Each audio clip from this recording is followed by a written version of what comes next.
Welcome to the deep dive. Today we are jumping into just one story, but wow, it's packed.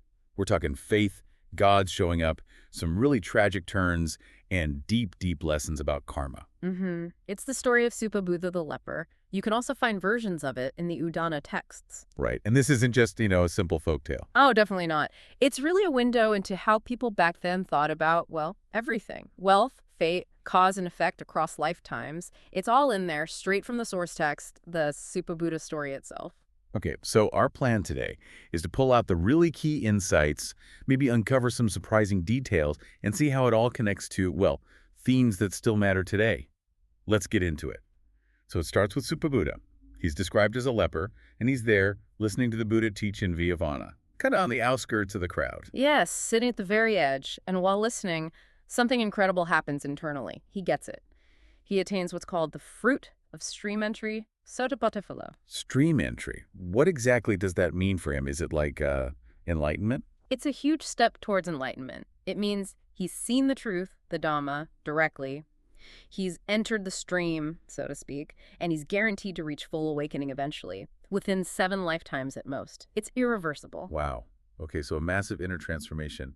But he's still physically stuck, right? Yeah. The crowd's too big. Exactly. He has this profound realization, but he can't just rush up to the Buddha. The text mentions the crowd was huge, so he waits, very humbly, very patiently, lets everyone else go first before he heads to the monastery later. Shows real character, doesn't it? It really does. So he's finally leaving, wanting to share this amazing news with the Buddha, and then things take a very strange turn.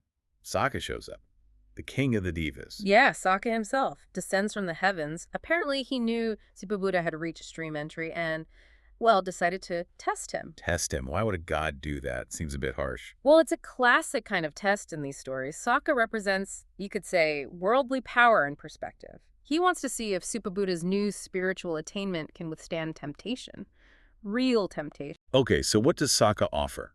Or demand? It's pretty audacious, actually. He first calls Suppabuddha names human wretch, miserable one. Really lays it on thick. Ouch. Right. And then he makes the offer. Boundless wealth. All Suppabuddha has to do is renounce everything. Say Buddha is not Buddha, Dhamma is not Dhamma, Sangha is not Sangha. Basically deny his newfound faith. Just like that. Deny it all for money. It really forces the question, doesn't it? What is real wealth? Precisely. Is it gold and possessions or is it something else? And Suppabuddha's reaction is just fantastic. He doesn't just refuse. Oh, no. He calls Sakka out immediately, knows exactly who he is, and then he completely flips the script. He says, "Who are you calling miserable and poor? I'm happy. I'm rich." A leper, declared poor by a god, says he's the rich one. How does he justify that? Because his definition of wealth is totally different. He lists what he calls the 7 Aryan treasures. Sattvaviharyathanani. Okay, what are those? They are faith sattatthana, morality salatthana, a sense of shame about doing wrong hiri, and dread of the consequences of wrongdoing at the pi. Then there's learning sutathanika, generosity kagokar, and the 7th is wisdom panya. Faith, morality, shame, dread, learning, generosity, wisdom. And Suppabuddha says anyone, man or woman, who has these treasures, they are not poor, their life is not lived in vain. It's about what you cultivate inside, not what you own outside. That's a powerful statement. Yeah. Completely turns the usual idea of prosperity on its head. Totally. Especially in that society where status was so visible, he's saying true wealth is internal, untouchable by external circumstances. And, that message still resonates, doesn't it? It absolutely does. So Sakka hears this. What does he do? He goes straight to the Buddha and reports the whole conversation. And the Buddha just confirms it. He says, yeah, you couldn't sway Suppabuddha, not even with 100 or 1,000 Sakkas offering wealth. His faith in the Buddha, Dhamma, and Sangha was absolute, rock solid. Incredible conviction. So a real triumph of faith. You'd think that's the happy ending. But the story takes another sharp turn almost immediately. It really does. It's quite jarring. Suppabuddha, after finally getting to speak with the Buddha and share his attainment, leaves the monastery. And just moments later, tragedy strikes. He's killed by a cow. Yes, a young cow with her calf. It gores him, and he dies right there, just like that, after reaching such a high spiritual state. That's shocking. How did the monks react? They must have been confused. Completely. They went straight to the Buddha. They had 2 big questions. First, What happened to Suppabuddha after death? Where was he reborn? And second, why did he suffer from leprosy his whole life anyway? Yeah, I mean, how does someone with that level of faith, a stream enterer, meet such a violent end? It feels unfair, almost. It seems that way on the surface, doesn't it? But the Buddha's answers start to peel back these layers of karma. First, he assures them about Suppabuddha's rebirth. Okay, so where did he go? Despite the violent death, because he had attained stream entry, he was immediately reborn in the Tavatisa heaven, a high celestial realm. His spiritual achievement secured a good rebirth, instantly overriding the manner of his death. So his spiritual progress was safe. That's reassuring. Yeah. What about the leprosy and the violent death itself? That's where the past karma comes in. The Buddha explained the leprosy was a result from a previous life. In that life, Suppabuddha encountered a Buddha, that's an enlightened being who doesn't teach, named Karasiki. And what did he do? Something deeply disrespectful. He saw the Buddha, spat on the ground, and turned away in disdain. Just like that. Oof, it doesn't sound good. No. And the consequence, the Buddha said, was severe. That act caused him to suffer in hell realms for a very, very long time. And the leprosy in this life, that was the lingering effect, the karmic residue still playing out. So one act of disrespect echoes for ages. Wow. It shows how potent actions can be, especially towards spiritually accomplished beings. The consequences can span vast amounts of time. Okay, that explains the leprosy. But the cow, was that just random bad luck on top of everything else? No, not random at all. This is where it gets even more complex. The Buddha reveals that the cow wasn't just any cow. Don't tell me it was Sakka again. Haha, no, not Sakka this time. It was a yakin, a kind of female spirit or demon. And get this, she hadn't just killed Suppabuddha this one time. What do you mean? This yakin had been locked in a cycle of vengeance with Suppabuddha and 3 other specific individuals for 100 lifetimes. In each of those 100 lives, she had managed to kill all 4 of them. 100 times? Yeah. The same 4 people. Who are the others? The text names them: Pukkasatikulaputta, Bahyadaruchirya, and Tamadaithikoragatika.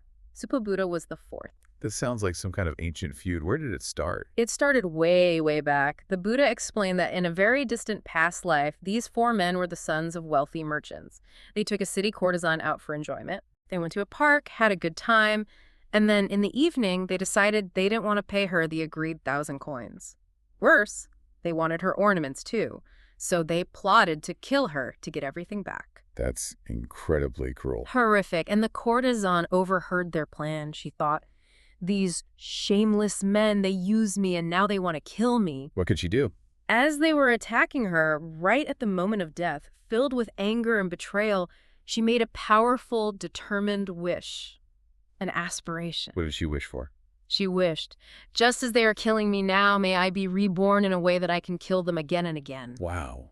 A deathbed curse, essentially. Exactly. A very focused aspiration fueled by intense emotion at a critical moment. And that wish set the whole cycle in motion. It created this yakin existence whose sole purpose, driven by that past intention, was to hunt down and kill those 4 individuals across lifetimes. So Suppabuddha's death wasn't random. And it wasn't even just the result of the spitting incident. It was this ancient karmic debt finally coming due in this lifetime. Precisely. It's an incredible illustration of how complex karma can be. You have the immediate positive result of his stream entry ensuring a good rebirth. You have the medium-term result of the disrespect causing leprosy. And you have this incredibly long-term, deeply intertwined karmic debt from the courtesan story finally ripening in his physical death. It's mind-bending, all these different threads playing out simultaneously. It really is. It shows that spiritual progress doesn't necessarily erase past negative karma from ripening physically, even though it guarantees a good ultimate destination. So bringing it all together, what's the main takeaway the Buddha wanted the monks and us to get from this whole saga? He summed it up quite powerfully. He said, "Bhikkhus," addressing the monks, "these beings wander, making bitter, fruit-bearing evil karma for themselves, as if they were their own enemies, being foolish and unwise." As if they were their own enemies. That's striking. It is. He's saying that through ignorance and lack of wisdom, we often act in ways that harm ourselves in the long run, creating our own suffering. The source even breaks down the terms he used. Oh yeah, what are they? Well, karanti, meaning wander, refers to just constantly doing unwholesome things in daily life. Bala, meaning foolish, is about being ignorant of what truly benefits us, both now and in the future. Dumeta, unwise, simply means lacking wisdom. Okay. Amitaniva, as if an enemy, means acting hostile towards yourself through your actions. And kokafala, bitter fruit, just means painful consequences, sharp results. So the core message is pretty clear. Our actions matter hugely. They create ripples, consequences that follow us, sometimes for a very, very long time, shaping our life. Exactly. Good actions lead to good results eventually. Bad actions lead to suffering eventually. It's a fundamental principle. And the text says that hearing this explanation, understanding these intricate workings of karma, actually helped many of the listeners right then and there. Yes, it concludes by saying many in the assembly attained various stages of spiritual realization themselves. Understanding karma, really internalizing how actions lead to consequences, is seen as incredibly powerful for spiritual growth. It underscores the need for personal responsibility. What a story. We started with a Suppabuddha the leper, saw him tested by a god, witnessed his incredible faith, then his sudden death, and finally unraveled these layers upon layers of karmic history stretching back lifetimes. It's quite a narrative arc, isn't it? And when you zoom out, it really drives home how interconnected things are. An event that seems isolated, like being killed by a cow, can actually be the culmination of actions set in motion millennia ago. It definitely challenges simple ideas about justice or fairness within just one life. It does. It suggests reality operates on a much longer, more complex timescale. Spiritual attainment can happen instantly, yet old debts might still need physical payment. It really pushes us to think about our own actions, doesn't it? What seeds are we planting right now? Yeah, definitely. It leaves you wondering, given how karma seems to work, stretching across lifetimes in ways we can't even imagine, what small act, maybe kindness, maybe just a moment of wisdom or patience could you put into motion today? What sweet fruit might that bear somewhere down the line for your own future? Makes you think.